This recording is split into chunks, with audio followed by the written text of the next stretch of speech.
Jim, our next question also comes from the Cult of Cornette Facebook group. This one was sent by Matt K. Barry Windham, better as a babyface or heel? Oh, well, honestly, babyface, because he was in 1987, he was a babyface, and I think that's the best he ever was.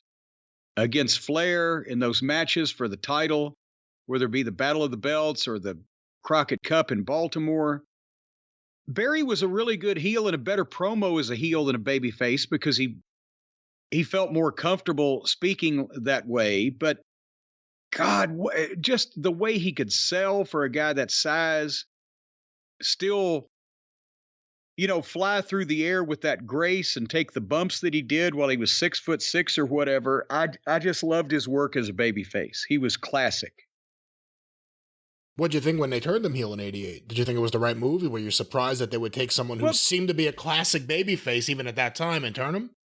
Well, I wasn't surprised. And I mean, he did a good job as a heel too, and as a member of the Horsemen. That was, I'm not saying he was not good as a heel. I'm saying I just thought he was so incredible as a babyface. I loved to watch him sell and make the comebacks and the whole 9 yards. But with the black glove and a little bit more blackjack looking outfit, and as a heel and a little bit better promos, and he fit with the Horseman better than Luger because the Horseman was always sort of presented as and maybe intended to be the elite level of talented wrestlers, and Luger fit in terms of his physique and his snobbery, but at that point in time in his career he was not the worker that the other guys were. Jim, our next question from the Cult of Cornette Facebook group was sent in by Jared Reitman.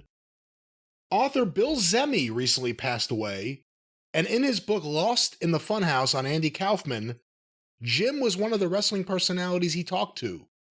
What does Jim remember about talking to Bill Zemi about Andy Kaufman?